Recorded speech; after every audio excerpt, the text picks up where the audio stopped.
Mae wedi bod yn brynhawn gwych fan hyn ar brynhawn ddi Mercher yn y prif gylch wrth i ni fod yn dyst I gystadleuaeth twym iawn gyda'r meirch hun ac llongyfarchedig gwresog I Llanarth Fiery Jack ar ddod yn fuddigol yn y gystadleuaeth honno gyda'r adran de.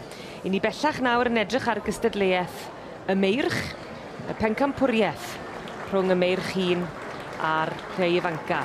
Y ddau bencampwr ochr yn ochr ei gilydd. Mae yna 3 yn y cylch fel mae'n digwydd bod. Mae gyda'r enillydd y dosbarth hun yn ogystal ar un oedd yn ail hefyd. Felly mae Llanarth Fiery Jack yn ogystal â Danwy Dani. A wedyn enillydd y march ifanc Gwynfaes Cyleddon Wledig. Ond Danwy, Dani ydi hwn. Eiddo Peter a Jackie Denning o Hwlffordd. Yn fab I Danwy Tango a'r fam Danwy Selina. Derek Dykes yn arddangos. A tipyn o symudiad yn perthyn i'r ceffil yma bydden ni'n dweud. Mae fe wir, ie, wrth gwrs I egluro gall y beirniad fod yn fwy hoff o hwn nag enillydd o dosbarth arall i'r ceffil nesaf, welwn ni. A fe wedi digwydd. Mae hwn yn geffil i'r dyfodol bydden ni'n dweud. Gwynfaes Cyleddon Wledig. Mae hwn yn symud yn sicr. Odi. Mae gyda fe ben llinyn da hefyd. Mae ysgwydd yn berffaith. Mae'n dlws iawn yn ei ben hefyd. Yn mynd yn ddidor hyd yn hyn. Dex Davies yn ymddangos ar ran Jesse Penfold wrth gwrs. Yn Sir Gar oedd hwn lan tan yn ddiweddar iawn. Ond bellach yn cael ei berchen gan Jesse Penfold. Ond mae hwn yn geffil a hanner bydden ni'n dweud ac yn geffil i'r dyfodol. Enillydd dosbarth y march ifanc gyda'r cobiau fyny. Gwynfaes Cyleddon Wledig. Llanarth Fiery Jack, enillydd y meirch hun. Ac wedyn y march ifanc yma, Gwynfaes Cyleddon Wledig. Tipyn o enw iddo fe, yn long ceg. Ond yn geffil tu hwnt o arbennig fydden ni'n dweud. Dyma'r 3 Llanarth Fiery Jack ar y chwith. Danwy Dani yn y canol a Gwynfaes Cyleddon Wledig ar y dde.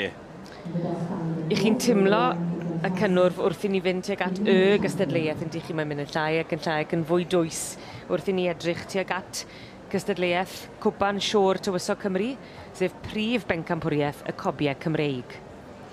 Ond ar hyn o bryd, ni'n gweld Owen Jones fyna yn beirniadu pencampwriaeth y meirch. Mae'r ni fel hyn, fel o'n i'n gweud, Owen yn disgwyl digon da heddi. Gall tymod sefen cael ei ddewis am yr bencampwriaeth hyn, bencampwriaeth y meirch. Bydden ni digon apus mewn ffordd, ond o'n i na beth neiff Owen. Mae'r het I ffwrdd, mae'n benderfyniad. Sydd yn mynd â hi.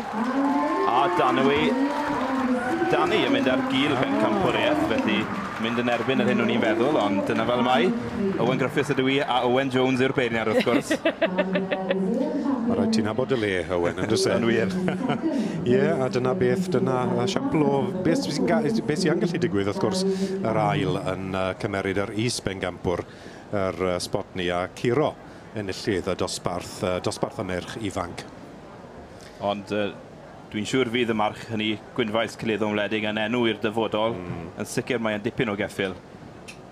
Mae dim heddiw I ddydd, dwi'n siŵr fydd I ddydd yn dod mewn rhyw cwpl o mryddau. Mae'n sicr wedi mynd eich llygad chi heddi. Ond sicr.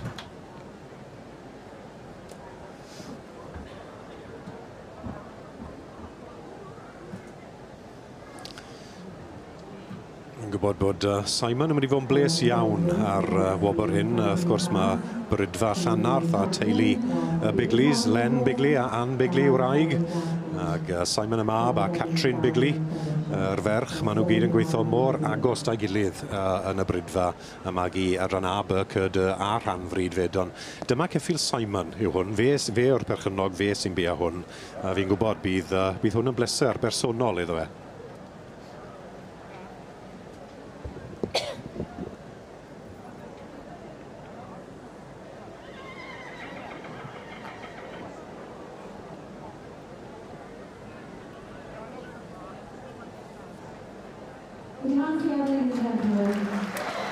Felly dyma ni golygfa sydd yn dod yn eitha cyfarwydd I ni fan hyn yn y prif gylch y brynhaw yma.